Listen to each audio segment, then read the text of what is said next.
Okay, welcome back, guys. Welcome back. I'm going to be continuing the reading of Yellow and Me, picking up at chapter 3. So the first video was done, chapters 1 and 2. I'm picking up at chapter 3 and we'll see how far we get. Okay? Chapter 3, Yellow and I became friends. Occasionally I would go down to the field and give him a hand when I saw that he needed help. And Ma would go down in the open field where Yellow would be digging a hole that didn't need to be dug, and she would take the shovel from him and tell him to go rest in the shade. As soon as Yellow started to work, it was no use trying to stop him. It was like a driving force had suddenly developed inside him, and it now controlled him. It pushed him onward and made him plunge the pickaxe into the ground or pound the hammer upon the nail with extra strength. No one could have predicted that such power could have emerged from such a feeble character. Perhaps you haven't quite gotten the idea. Picture it. An overgrown red ant pushing a giant roll of cheese. The ant is yellow and the cheese is a wheelbarrow. But though the wheelbarrow had more muscle and was much fatter than Yellow, still he pushed it and had no trouble getting it where he wanted it to go. And though Yellow didn't have a presentable face, he was keen on the girls. When I came home from school in the afternoons or when I went to stay with him on Saturdays, Yellow would tell me tall tales of his adventures with girls of all sizes and social standings. Rodney boy, he would begin to prepare me for the tale so that if I was fooling around with my slingshot or if I was throwing sticks for lion to fetch, I would stop doing it and listen to him. Rodney boy is long years of struggling I has to be doing to keep off the girls them. They're fighting over me like hell. And I would laugh because it was indeed funny. Some people born lucky, I said. So what about you, Rod? He asked, wiping the sweat from his face and eyeing me the way boys always eye other boys when they ask each other questions about girls. How about you and the girls them? You getting on all right? I nodded. He smiled. You afraid of the girls them? And he used his hand to pull at my crotch, making me bashful. I hung my head and he ruffled my hair. I'm not afraid of no girl, I said, gaining courage. And he would describe the girls that he had been with. The fat one with the Indian hair, the skinny one with the big breasts, Pat, the one who lived in Kingston, whom he said he liked best, and all the rounded hip ones and the square ones and the triangular ones. Yellow remembered them all. And when he gazed up from his farming and he saw Angela Henry walk by across the track, he would shake his head despisingly and say, "Why Mr. Henry no send him daughter go Kingston? Country really no agree with some people. Look how she foot dry and her face ugly. My Pat could never look like that." Heaven knows whatever became of Pat. At large in my mind was this girl of mystery. But when he saw Pauline, things were different. You have a nice sister, Rodney boy, very nice girl, that Pauline. Yellow was an orphan and he kept reminding us of the fact. Whenever things were rough with him, or whenever my mother told him that she didn't have any money to pay him that day, he would say, "Poor me boy, motherless and fatherless and sisterless and brotherless, left to suffer in this cruel world." And he would hold his head to show just how much he was suffering.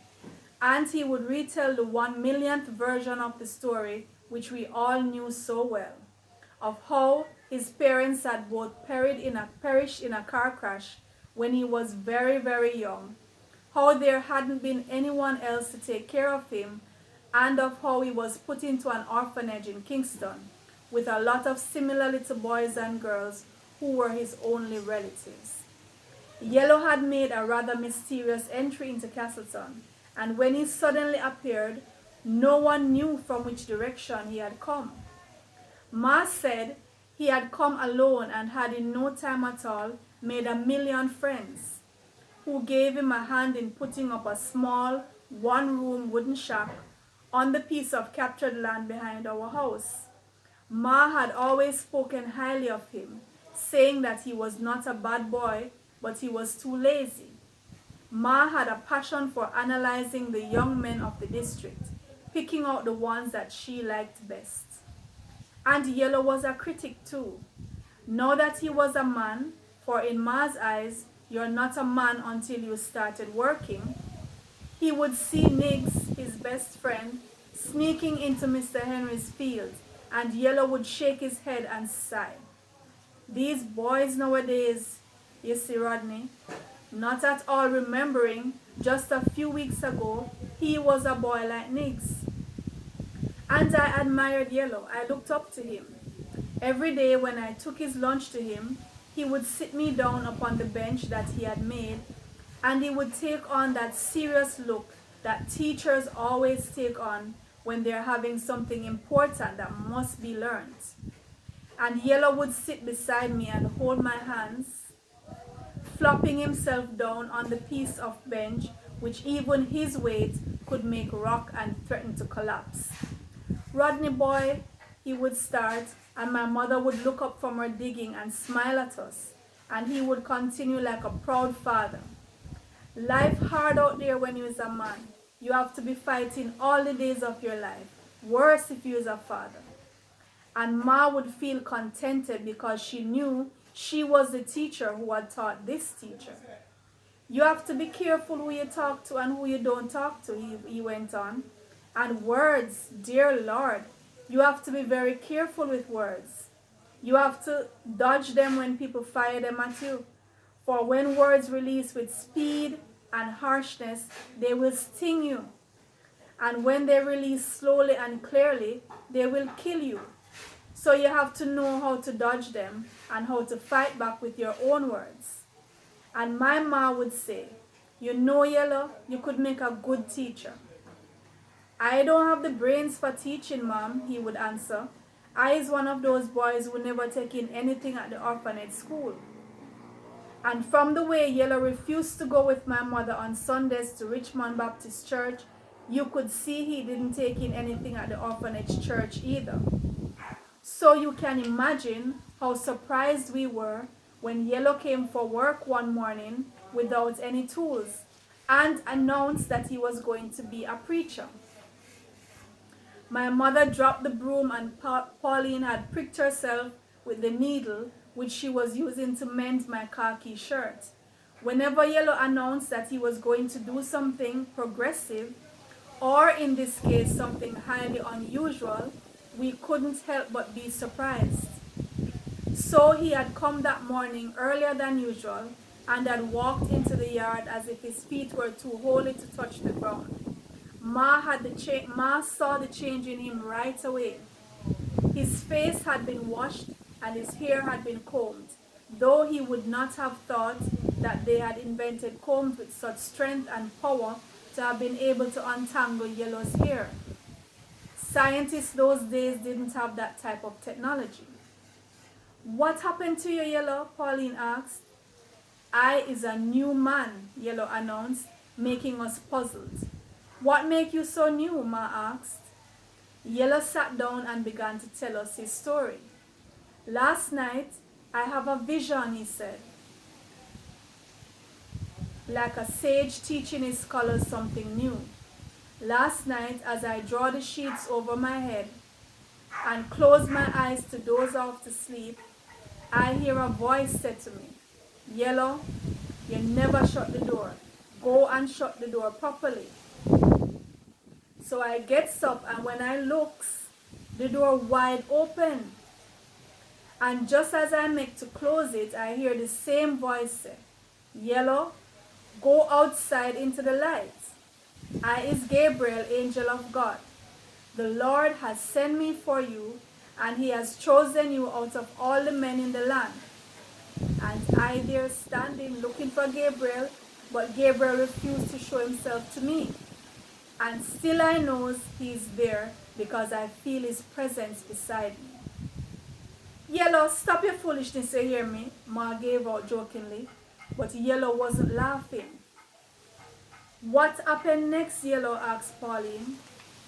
The angel tell you that you're going to father a child, I asked, for I remember that Gabriel loved to tell people that they were going to have children. No, Yellow replied. He tell me that I is already a father, that I is the father of the children of Israel, and I was chosen to lead the sons and daughters out of Egypt.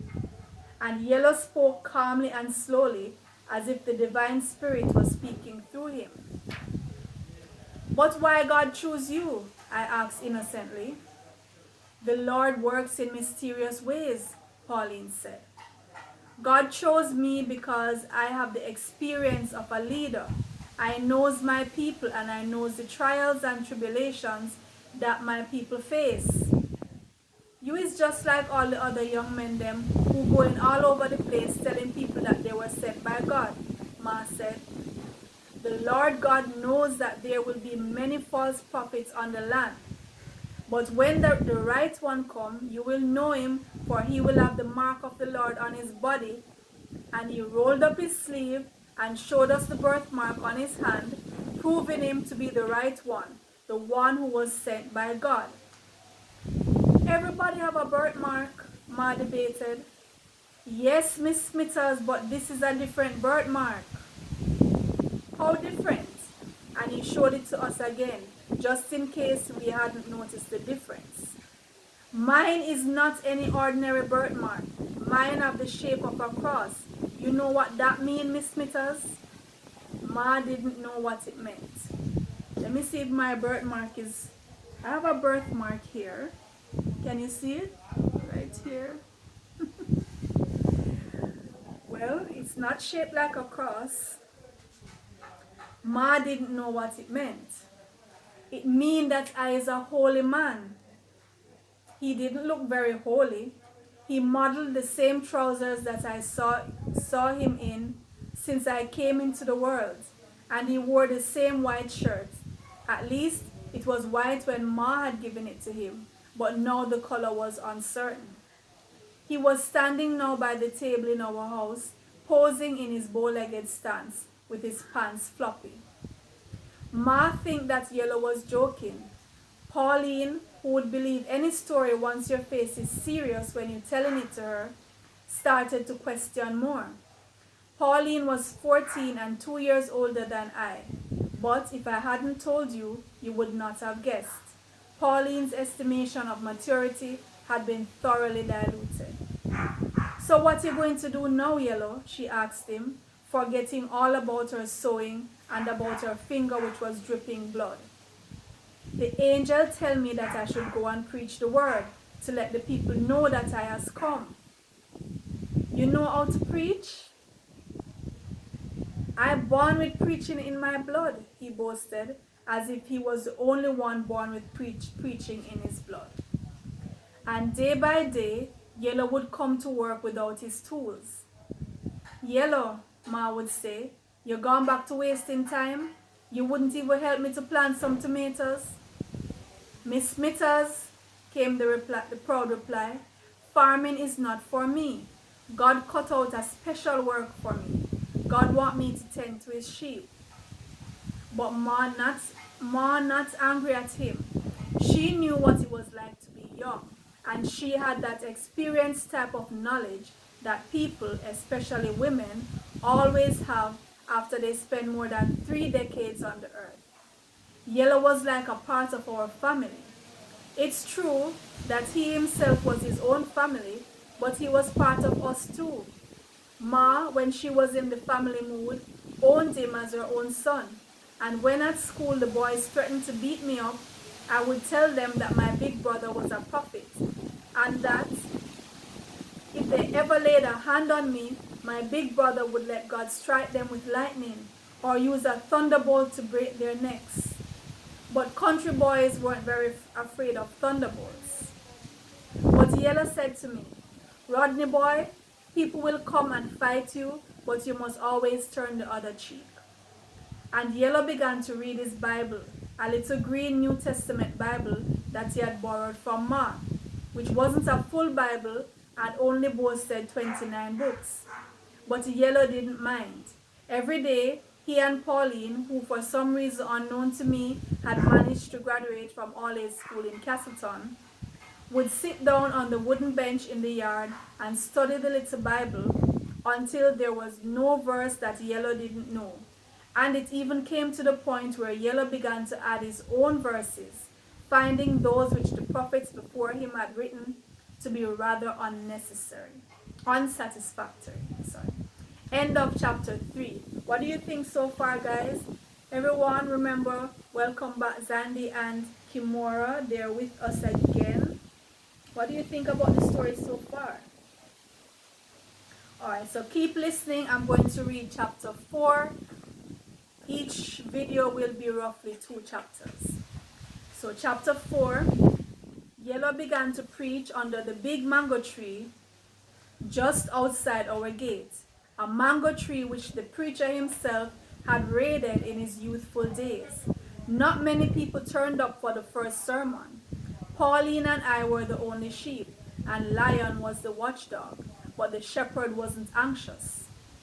"Fear not, my little ones," he said. "Soon more sheep will see the flock and come to join us." A few people passed, some stopped, then went on their way again. "Let us sing a song," Pauline suggested. "People always come when they hear singing." So we sang, but nobody came. "Let us clap," Pauline said. "People always come when they hear clapping." So we clapped and sang and told the trees and the stones that God was real. Still nobody came. Pauline, shut your mouth. Come, Rodney, my boy, don't get so angry. If at first you don't succeed, try again. So we tried again. This time, we congregated near Mr. Henry's gate, and his children came out to join us. But Mr. Henry sent them right back into the house, saying that no child of his was going to be taught by a thief. Next thing you know, they would be stealing from him, their father. Yellow didn't like Mr. Henry very much. Next, we went to Orange Lane, near to where Yellow lives. "Only bad people live round this way," Pauline said. "They're not going to listen to you." "That is the place we must go," Yellow replied. "You cannot convert good people. You have to find bad people and convert them." Yellow saw his friends, Niggs, Trapper, and Bigger, and Yellow said, "You know, the Lord says that you mustn't rush things. Let us go back and wait a little." So we continued to have church with just 3 members. "What we need," Yellow said thoughtfully, "is some advertisements." "Advertisements?" "Yes, we need to put some posters to tell people about me so people can know that I has come." So we started to make the posters. We used huge pieces of cardboard from the little shed in our yard, and I used my crayons and wrote in big black letters, "Come one, come all, to hear Yellow give his sermon underneath the big mango tree. All are invited." I was very young at the time, but the people understood because I had written it in their language, and the next week we had 10 sheep in all. "My brethren and sistren, thank you for coming." "Hurry up and say what you have to say, Yellow. I have my pot on the fire, soon boil over." "Patience, my sister," chanted the prophet. Do you prefer to eat than to listen to the word of God? My brethren and sistren, I is sure that you are aware that the angel Gabriel appeared to me some weeks ago." And he retold the story of how Gabriel had made him into a father.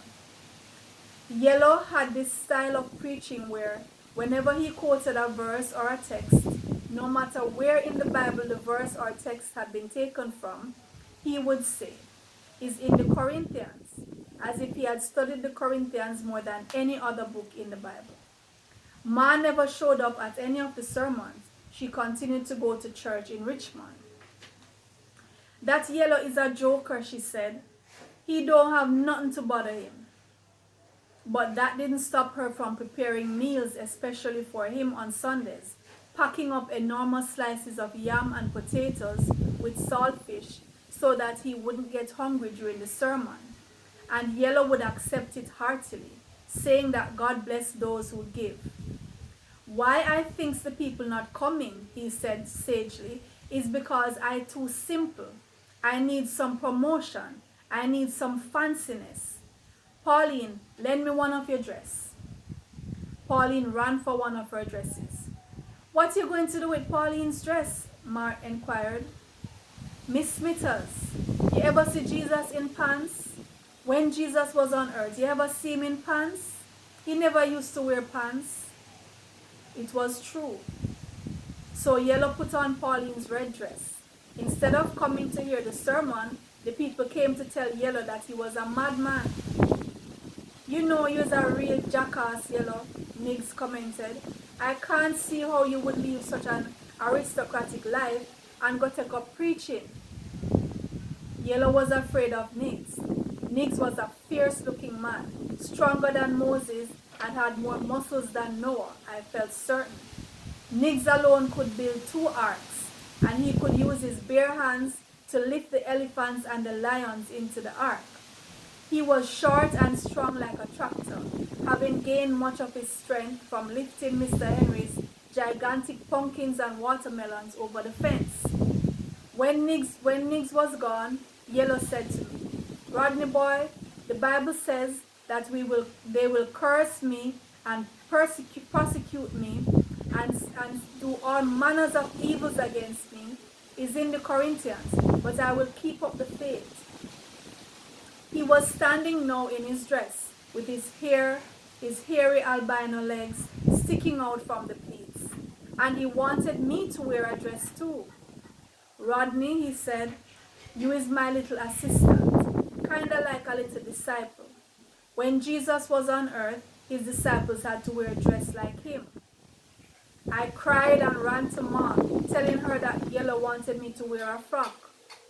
I ran to Ma like a cub running to a lioness for protection. Ma roared at Yellow. He parked that idea.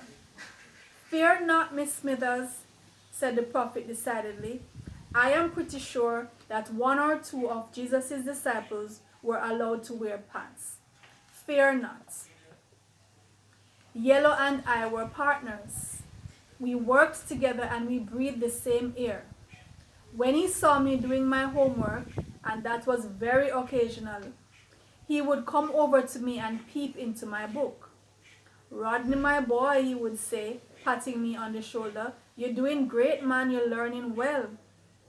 If you sat down to look at the pictures in Mr. Isaiah's newspaper, to look at the footballers and cricketers, and not necessarily to look at the small writing below each picture, Yellow would tell you that you were learning well. And while you were looking at the pictures, he would be kneeling beside you, praying and asking God to let you continue to learn well. Now that Yellow wasn't working for Ma in the days anymore, he spent the time going from house to house, spreading the gospel. On Saturdays, when school was closed for the weekend, I went with him. I felt proud walking beside the prophet, the Messiah. At first, I tried to hold on to his hand to make the people know that I had come with him, but Yellow gave out. Touch me not, Rodney, my boy, touch me not. But walking beside him was honor enough. Thou art not doing thy job as a disciple, he said, speaking as if he himself had emerged from the depths of the Bible, where only that language was spoken. What do you want me to do, Yellow? I asked him, willing to do whatever he thought should be done, for he was a prophet, the Messiah. When we are approaching the sheep, he instructed, thou must say, behold thy shepherd, behold thy king. So when we passed Orange Lane, I stopped in front, hoisted my chest, and announced, thy shepherd cometh, behold thy shepherd, behold thy king. But Niggs and his friends stoned us and we had to retreat. Thou art not sheep, the prophet declared. Thou art wolves sent by the devil. Behold the wolves and separate them from the flock. So Orange Lane was no longer a part of our routine. We went, however, to Castleton Creek and to Bayhead Valley, where only pure sheep were and no wolves were hiding in the bushes. And we even traveled as far as to Old Mother Clark, the purest of all sheep, who lived alone in a small cottage which was slightly tilting over the other end of the earth. Mother Clark always welcomed us. She was a very old woman, and old women always had treats. It's good to see young fellas like you believing in God, she would say. And she would rock in her rocking chair while Yellow explained to her verses of the Bible which she already understood, but which she liked to hear repeated nonetheless. She welcomed us just the same, and when we were leaving, she would give us each 2 fried dumplings for the road. "You're doing well, Yellow," Ma would say when Yellow stopped by the house. "It looked as if you converted Rodney here too." And I would smile, not knowing that most little boys did not want to be converted.